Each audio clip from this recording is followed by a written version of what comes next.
waxaan rabaa inaan ummadda Soomaaliyeed u gudbiyo fikirkayga ku aadan xaaladda maanta la joogo. Qodobka koowaad, dowladnimada Soomaaliya waa midda kaliya ee ummaddu isugu timid isu keentay ummadan. Halgan dheerna loo soo maray, geesiyaal dhalinyarahuna ay gobonimadii dhaliyeen, dhiig badan u daatay, xoolo badan u baxeen. qarannimadii ka dhalatay Soomaaliyeedna annaga gacanteena ku burburinay. colaadda iyo xanuunka iyo dhibka iyo rafaadka ay leedahay waa la arkay. dowladda dhowraha ka dambeeyay oo aan rajeynaya inay dowladdii afraad tahay dowladda uu hogaaminayo madaxweyne Maxamed Cabdullaahi Farmaajo oo hoggaanka qabata. waxaan isleeyahay marka dowladdii dhalataba inay meel gaarsiiso ummadda Soomaaliyeed waa hadafka loo doortay. maanta midda jirta waxaan isleeyahay waa guul ummadda Soomaaliyeed u soo hoyatay, sababtoo ah waxay ku dadaashay inay ka sii amba qaado meeshii ugu timid. hogaamiye kasta iyo dowlad kastana waxaa laga rabaa meeshuu ugu yimid ama meeshay dowladdaas ugu timid meel ka wanaagsan in ummadda gaarsiiso. hadafkaas isaga ah marka waa mid biyo kama dhibcaana bulshada Soomaaliyeed meel kastay joogtana ay u hanqal taagayso oo ay taageerayso oo ilaashanayso.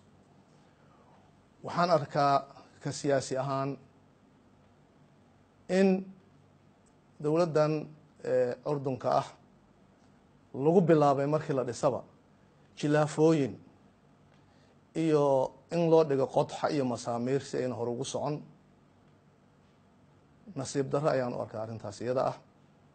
waxaan kula talinayaa ummadda Soomaaliyeed meel kastoo la joogo in laga waantoobo in ummadda dib loogu celiyo meeshii laga keenay dhibaatadii ay soo martay ee gaamurtay. dowladdu mucaarad ma diido, mucaarad waxbuu saxaa. mucaarad lama rabo inuu wax burburiyo, inuu wax saxaa la doonaya. waa dhaliilo ayay yeelan kartaa dowladdu, maamulku dhaliilo yeelan karaa, waa la tilmaami karaa, waxaa la doonaya in la saxo. sidaas daraaddeed waxa ay afka ajnabiga lagu yidhaahdo constructive opposition lama diidana. hase yeeshee haddii wax burburin arrintu noqoto ummadda Soomaaliyeedna dam uma aha, caalamkuna naga aqbali maayo. sidaas daraaddeed waa lala wada socdaa guulaha hadda aan aragno iyo kuwa soo socda. caalamka aad arkaysaan danaha Soomaaliya ee ka shaqaynaya ee maalgelinaya ead aragtaan dalka xoreyntiisa dowrka laga cayaarayo. aad aragtaan in hadda hay-adaha maaliyadda caalamka sida bankiga adduunka iyo IMF2 ay Soomaaliya maamulkeeda maaliyad u ammaaneen una taageerayaan, oo sida aan la soconno wararka ku helayno la doonayo in deymankii laga cafiyo. sidaas daraaddeedna ay ku xigi doonto in lacagti shilinkii Soomaalida qaranka la sameeyo. guulaha laga raadinayo in laga gaaro xagga difaaca dalka iyo xoreynta oo lala tacaalaya nabadiidka qaran ahaan iyo ciidamada Amisom iyo caalamka oo dhan oo noo heelan.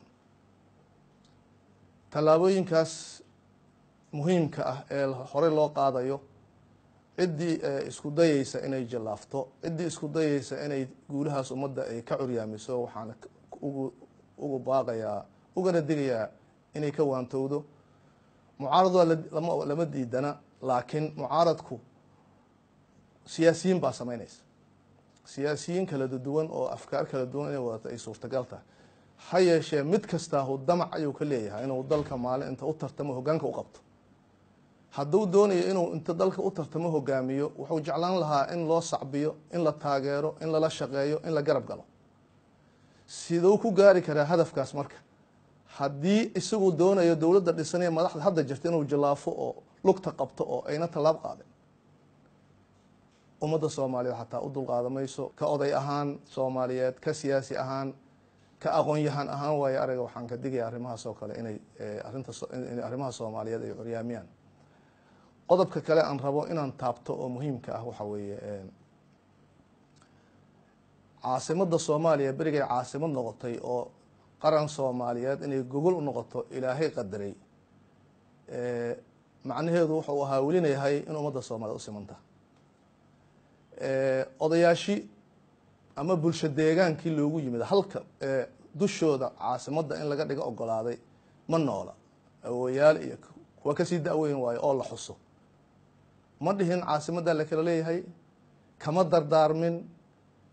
muwaadiniin waxbaratay oo dowladnimo u taaganna in fikirkooda uu kusoo dhici karo caasimaddaa la kala leeyahay anigu nasiib darran u arkaa siyaasiyiin fara badanna arkay oo dhowr jeer ku hadaaqaya waa la kala leeyahay iyo marti baa lagu yahay muqdisho cid marti loo yahayna ma jirto cid marti ahna ma jirto waxaan ugu baaqayaa siyaasiyiinta maalmahan dambe ay ugu daran tahay inayna soomaaliya kala geynin inayna soomaaliya kala saarin nin siyaasiyahe rabo inuu maamulka qaranka uu ku yeesho saameyn ku yeesho ama uu raadinayo inuu xil ka qabto qaranka soomaaliyeed soomaalida in la kala diro inuu ka shaqeeyo nasiib darran u arkaa waxaana rajaynayaa arrimahaasu inayna soo noqnoqon shacbiga soomaaliyeedna inay arrimahaas ka dhiidhiyaan midnimada ummaddan halka qoys ah shacbiga soomaaliyeed inaan la kala geyn inaan la kala fogeyn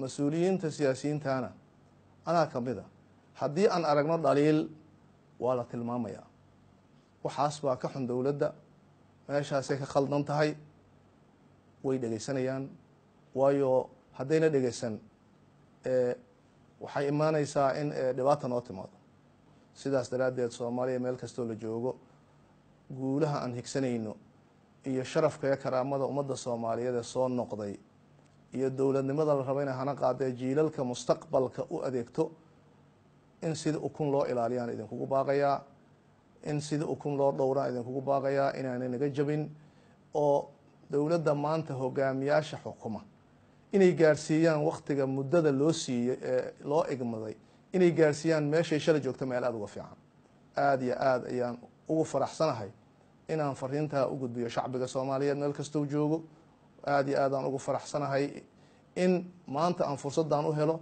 in la qaato fikirkaasna waa soo jeedinayaayo dowladnimada ayaa ku xiran wasalaamu calaykum waraxmat ullaahi wabarakaatu